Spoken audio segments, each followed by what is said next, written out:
I'm Jim Csek. You're watching KelownaNow, and here we are with second installment of the Bitcoin show. We have Scott Dedels here, the sponsor of the show, and we're going to talk about deflation. Deflation and the deflationary nature of technology. People are all screaming about inflation, but both of us, I think, seem to think that deflation's in our cards. You got a video that you want to show us first, though? Yeah, we're just to set the stage. Bitcoin has been on a tear today, and this is a Fox News appearance by a famous Bitcoin CEO named Jack Mallers. So what do you see? What's the future, the near term and the longer term future that you envision for Bitcoin? Oh my gosh, this thing's going hundreds of thousands of dollars per coin, Charles. I mean, the U.S. government is in so much debt. The way I think about Bitcoin's price equals technology plus fiat liquidity. So it's going to go up because it's innovative tech and it's better money. But what really shoots it up at a neck-breaking pace is when our government is tens of trillions of dollars in debt and has to roll that debt over. So they got a lot of money to print and financial assets are going to soar. And Bitcoin goes up the most because it's the hardest to make more of. It's over, man. This thing's going to the moon.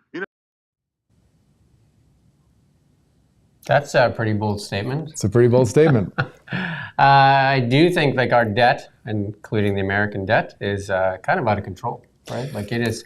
And then if you add interest to it, it kind of compounds, and obviously that's not a good thing, right? So yeah, interest is, the compounding nature of interest is one of the most poorly understood concepts in general. It applies to debt too. And so the massive debt we've managed to accumulate already, at some point it hits a point where the growth in that debt is more than we can even pay to service. Well, it's almost like a lot of people's mortgages in Canada right now. Yeah. The interest rate at such a point that they're actually negative every payment every month. Mm-hmm. They're actually the mortgage is actually going up as opposed to down. That's right. And so when an overnight rate rises, it affects government debt too. So that the government's borrowed money and rising interest rates also increase the compounding that happens on borrowed money from governments. So some of the people on one side of the spectrum or the other will say that debt doesn't matter because we just owe the money to ourselves, so what's the difference? So we just have to give more money. But they forget to remember that a lot of our debt is held by foreign governments. Yeah, there's an international market for selling debt, and that market depends on the market having confidence that that debt is going to be worth something. So for sure, it does matter, and we are heading towards a collision course, I think, with.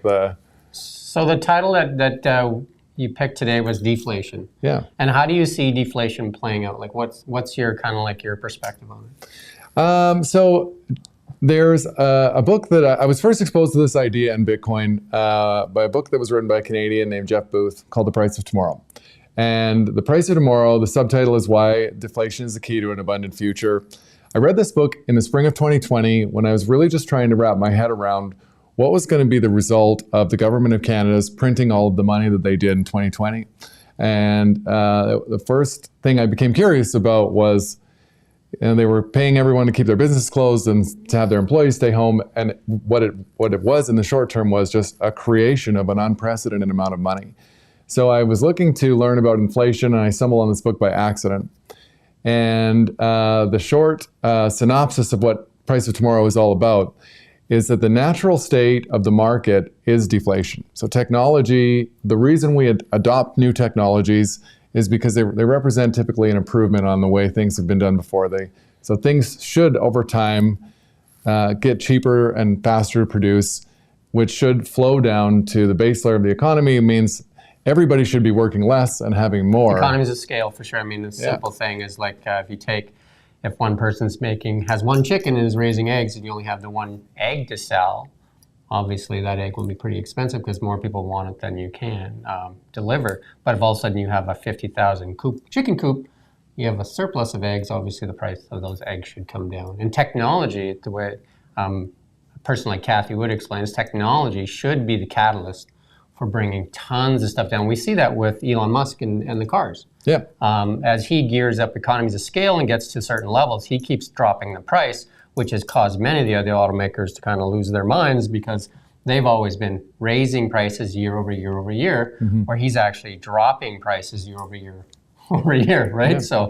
So it's caused a lot of people to kind of like wonder how he can do it. And it's economies of scale and technology. As the technology gets better, like he's used different manufacturing methods and different things like gigacasting and so on and so forth. Mm-hmm.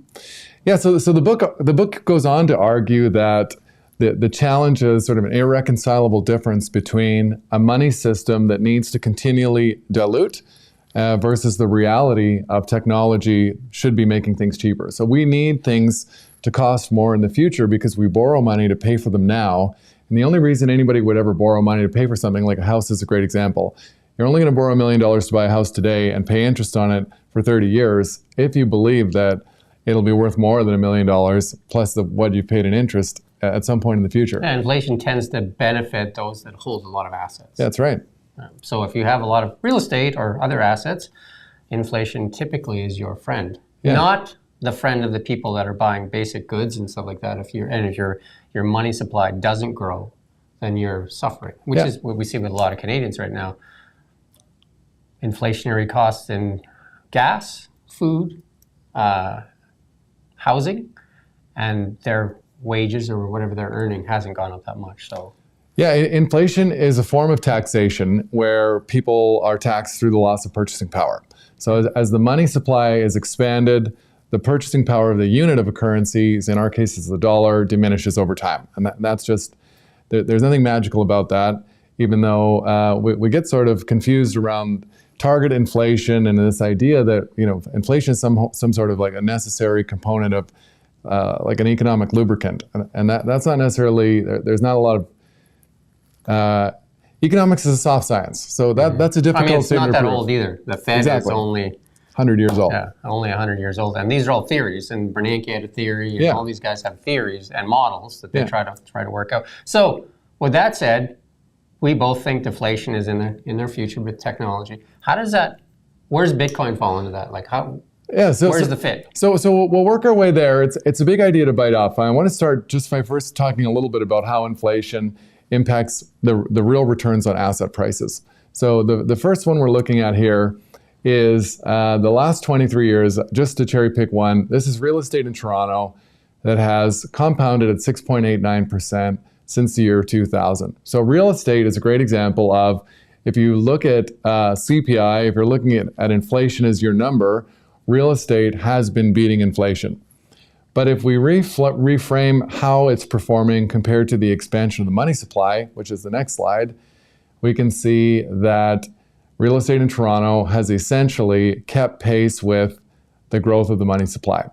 And this is kind of one of the great psychological disconnects that happens with investing in the fiat money world, where we are measuring things against what we think is the target inflation number. Bank of Canada, the central banks always want to talk about 2% or a target number and getting back to that target number. But if we track the price of assets and how they perform against the total amount of money, what you see across a lot of different asset classes is really a tight correlation between how much money there is and the price of stuff. So really the desirable stuff is just absorbing that extra money, and it's pushing the prices up over time. So if you think about houses would be no different than a big screen TV. It's not 20 times more expensive to build a house today than it was 50 years ago. And houses aren't 20 times more valuable than they were 50 years ago. It's this inflationary nature of the ever expanding money supply. And so the next slide is a same sort of idea. This is just looking at the S&P 500, which is a composite of the 500 biggest companies in America. And since 1967, the S&P has returned 5,500%. But if you adjust that to factor in inflation and the expansion of the money supply, that real number, the true number, is only 500%. So even the stock market is really just, these assets are just absorbing the extra paper that's getting printed to keep the money the money supply going. And you could argue the same thing for gold. I'm not sure if you have a gold chart here. I didn't include. I decided to leave gold alone this time. But it does the same thing. Like an ounce of gold back in Roman times would buy a soldier a full suit. Yeah. In 28 or whatever, buy a man a full suit. And today, in Canadian dollars, gold's worth about $2,800. So you buy yourself a nice suit too. Yeah. So it kind of like it's a very stable. Yeah. Thing so I think compared to money, the difference between gold and real estate and stocks is that people don't think of those things as being stable. They think of them as making money on them, and because the numbers have gone up so dramatically. And I think nobody is gambling their money in the stock market because they think that they're just trying to save their money. Yeah, to hold their value. Right. Because there's huge risk when you think about. And that's a basket. You have to think of it as a basket because there is some stocks that Outliers. return, enormous amounts, but then if you add them into the basket, that have lost enormous amounts, right? So it's kind of the basket that you're looking at. And it'd be the same with real estate. In Toronto, there's going to be some houses that appreciate a lot more than 6% and some that have done less. Some areas of Canada where, the houses haven't moved. Yeah. Right. Yeah. What's our next? Bitcoin's a money. And so you can see this is different exchange rates for parts of the world where the money has been a little bit poorer performing of a currency. So Bitcoin hasn't hit an all-time high in US dollars or Canadian dollars yet, but it's been on a tear. And this is the chart of the exchange rate between Bitcoin in places like Nigeria, Egypt, Lebanon, Turkey, Argentina, and Pakistan. And this is where we see basically the exchange rate is, these currencies have lost 99.9% of their value in Bitcoin. So the same phenomenon is occurring in Bitcoin as it's occurring in real estate and other assets. And that was what the clip at the start that we showed was talking about, where money finds its way out of being money into other things when people think that it's going to be a safe haven place. And a store of value. A store of value. And the Bitcoin has this quality about it that's unique in that it is the most finite thing there is. And so that's why you see these charts kind of all look the same as far as dramatic price spike up. And I think the next one is that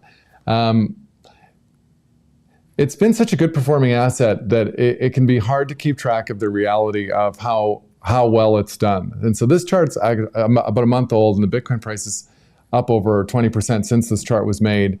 But what we're looking at here is different sort of time chunks of Bitcoin performance. And the purple line is 4-year segments. So when Bitcoin was really small, it was pretty easy to move the number. And on a percentage basis, there were some big spikes up when it was really young. But even just over the last 4 years, that's since January 28th, 2020, the compound annual growth rate of Bitcoin over the last 4 years is 46%. And so if we think about real estate compounding at 6% against a 6% expansion of the money supply, in this case, Bitcoin is still growing at a rate that's 7 times the rate of the expansion of the money supply. So it's more of the, if we think about how we're going to get to Bitcoin and deflation, the first part is really trying to think about this idea that you may not be observing the price of your investments go up so much as you're observing the unit, the value of the dollar going down, and the price of, you're measuring the price of your assets in kind of a melting ice cube, in something that it's losing value itself. So the dollar buys a lot less houses. The dollar buys less cars. It buys less of everything. And that's why we see the prices of these things go up. And if you're investing in something, you just hope that it's going up faster than the units going down. But yeah, with Bitcoin, it's like, because we've never really had an opportunity to think about using a different money. We don't have a free market choice in the money we use. Never really been much point in considering how well our money is performing the role of being money. And so Bitcoin's sort of providing a point of reference where there's a number of these different infinite monies, and we showed 6 of them there where they're not doing very well against Bitcoin. And we've seen a lot of failed currencies in the past little while. Yeah, this is something that happens routinely in other parts of the world.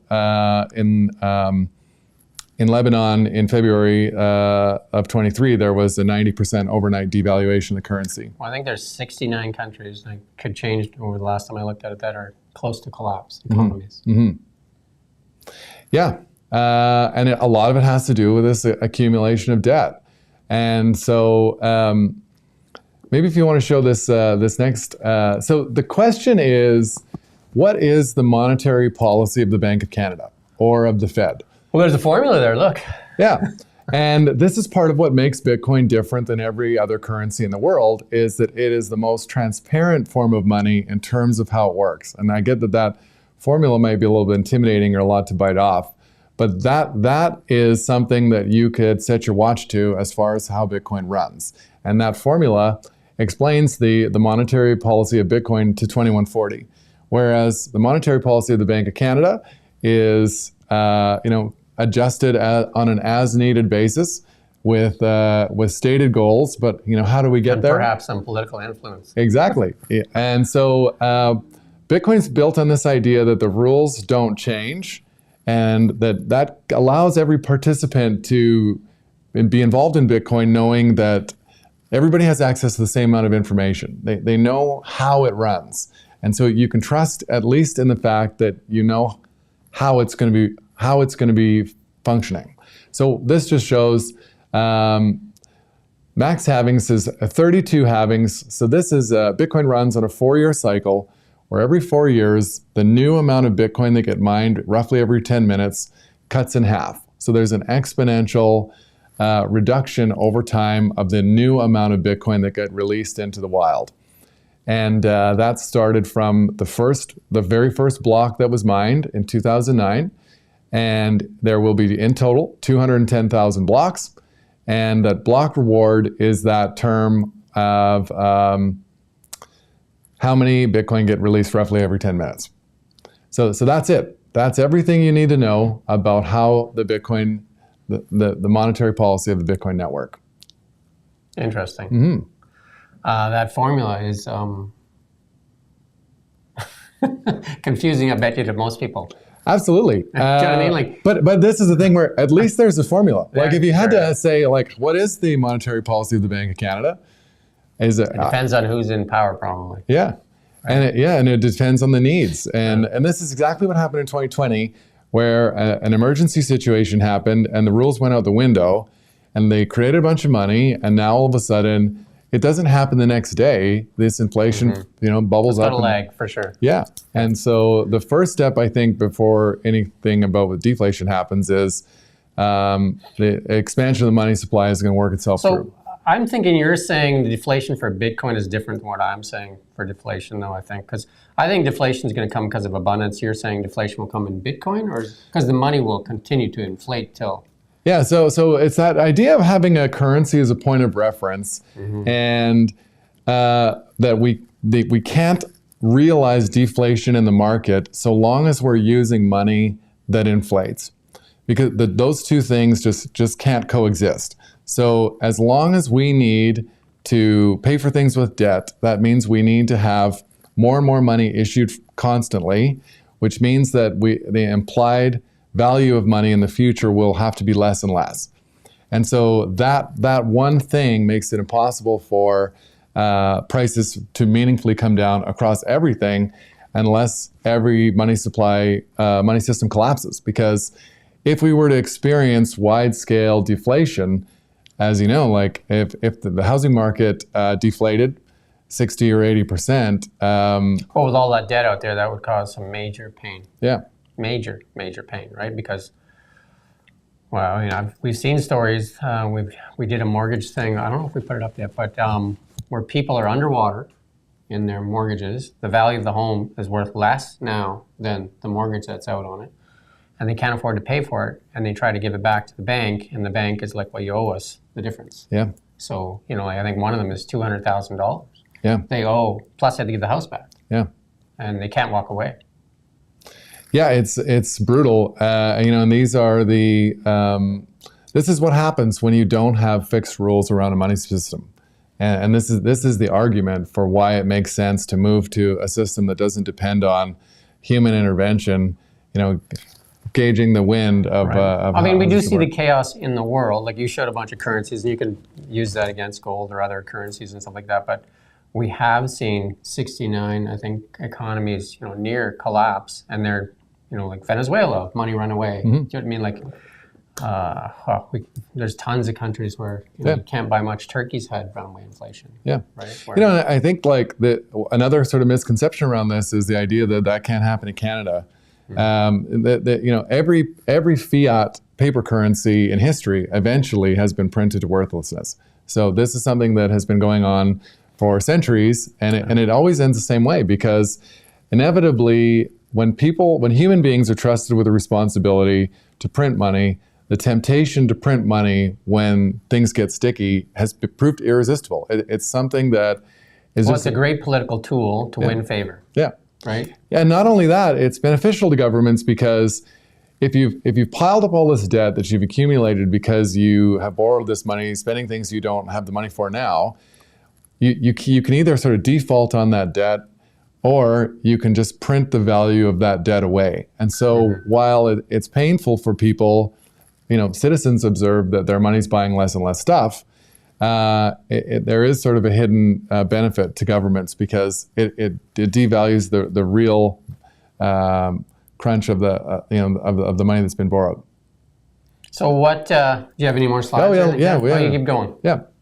So this is the idea that is baked into the concept of the book Price of Tomorrow. And when money is infinite, it makes everything else rare.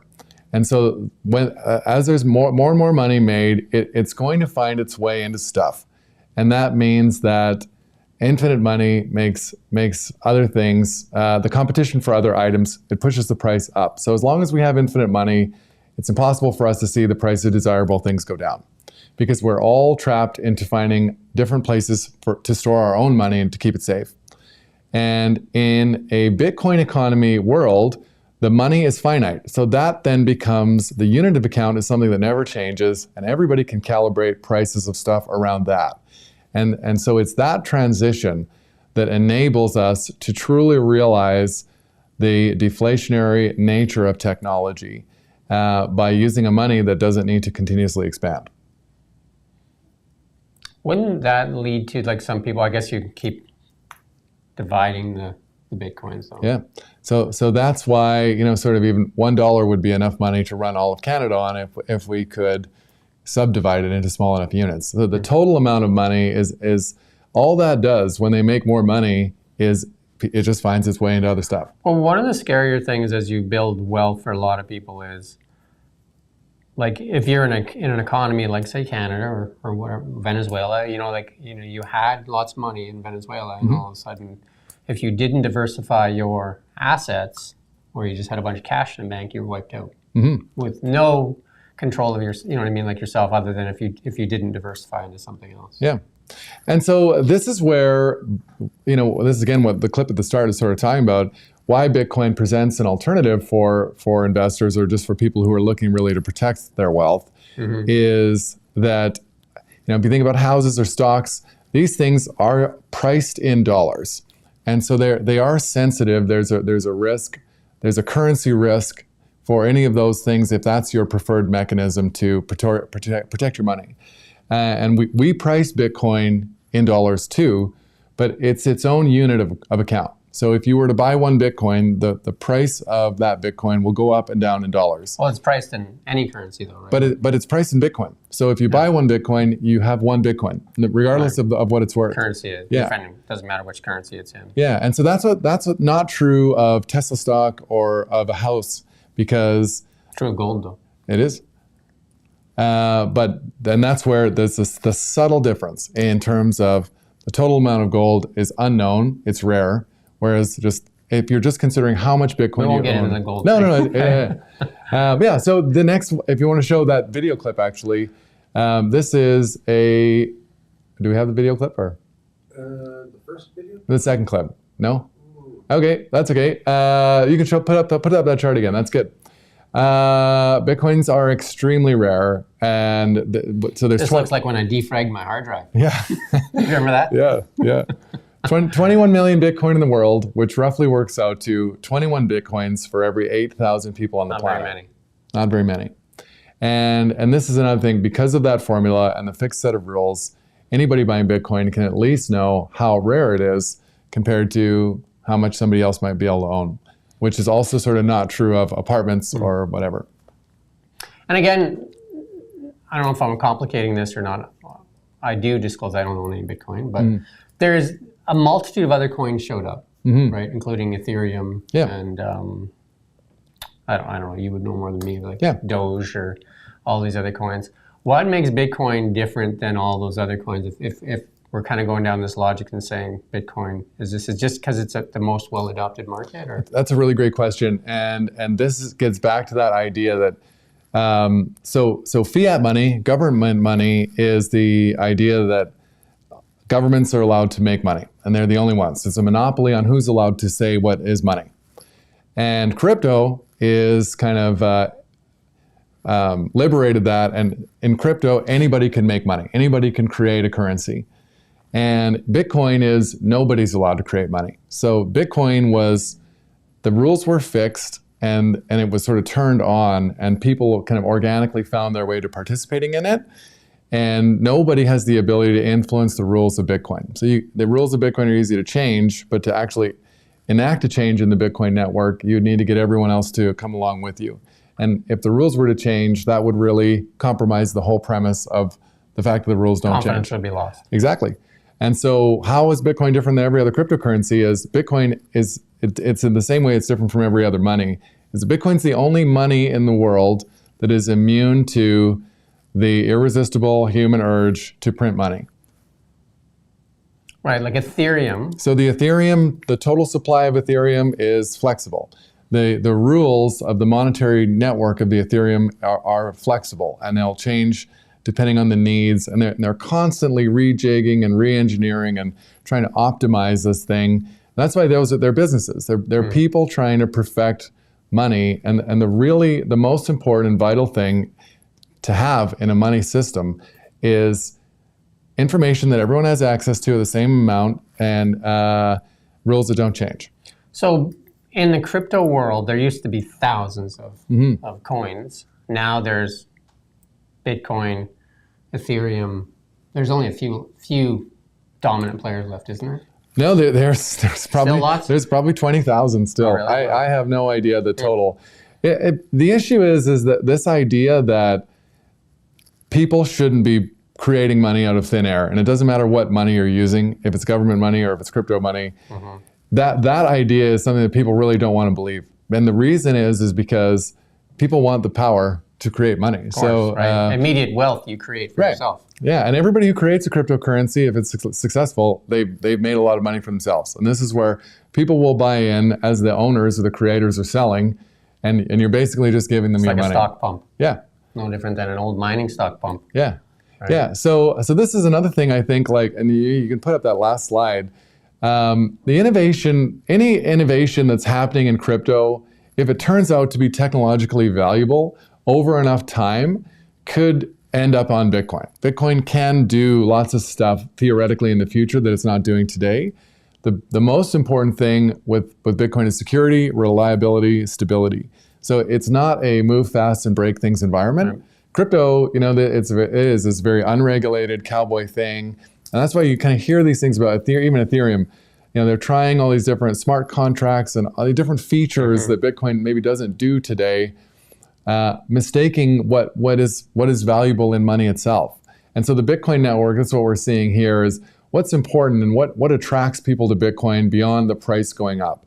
And so that's the teal arrow there. That when the price goes up, that attracts more people to mine Bitcoin.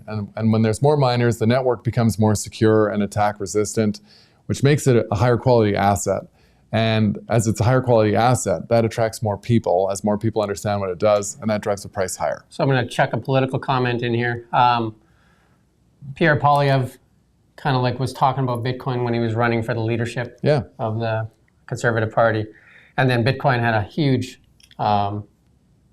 downdraft or whatever. It fell down probably about half, I think. Yeah. And then the Liberal Party used that to speak about how, they talk negatively about Pierre and saying if you put your money into Bitcoin, you would have lost, all your money. And now I guess they don't really talk about it anymore because it's back where it was. Money definitely is the factor that kind of moves stuff up and down more dramatically. Like even our Canadian dollars at 74 cents, right? I think it was back in 2008 or something. We're at $1.10 to the US. Yeah. And our money, I believe, is artificially pushed down so that it helps our manufacturers. Yeah, I mean, and this is kind of the thing, if you think about back to the idea of Bitcoin having rules that never change, all these different monies, the free market is trying to assess how they should be priced relative to each other when all of those money systems have their own flexible set of rules. which is in itself creates kind of like a nonsensical environment. It's impossible to tell. Well, it's very confusing. Exactly. Right? I mean, I have a pretty good background too, right? Yeah. And it's very confusing. And I think like diversification is probably the best answer, because it's really hard. Like having all your money in one currency and just sitting in the bank, obviously, or even in, like, some people will put it in your mattress at home. But if you put, let's just say you put $300,000 in your mattress in 1998, right? And you could have bought a house in a very nice home in Kelowna for that. And today, you can't even buy a garage. Yeah. Like, you know what I mean? So the money itself, the asset, Yeah. I mean, I can do this over and over again, right? Like a pickup truck back then was like a full load pickup was $25,000. Yeah. A pickup truck today, I think they're selling for $125,000, right? And that's nothing. The currency hasn't done it. You know what I mean? It's the same thing, right? That's the same Bank of Canada or whatever on it. Yeah. Yeah. And so this is the idea. You don't have an option to do nothing with your money when you know that your money will be less valuable tomorrow. And putting it in a cookie jar is a bad idea. Yeah. Yeah. Back to Polyev, the Liberal Party, in not understanding what Bitcoin is and how it works, really misstated what was going on there. So if the Bitcoin price goes down, you haven't lost anything, because the supply of Bitcoin will never expand. So if you bought one Bitcoin and the price reduced by 100%, you still have one Bitcoin.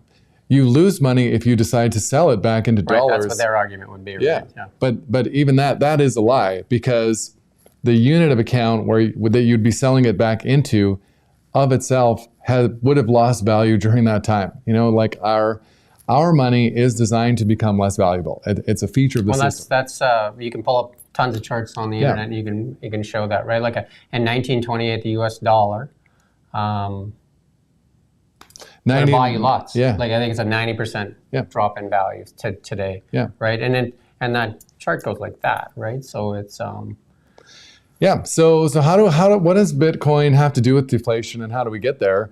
Essentially, there's an idea that's called in Bitcoin. It's called hyper-Bitcoinization. And hyper-Bitcoinization is when people stop using government money because it's designed to steal from them, and they just start using Bitcoin. Yeah. So that's I think for me, the piece that's missing is transactional for Bitcoin. Yeah. And that is definitely, like we were talking about in the first episode, 1969 to 1989, before people started using the internet, and another 20 years.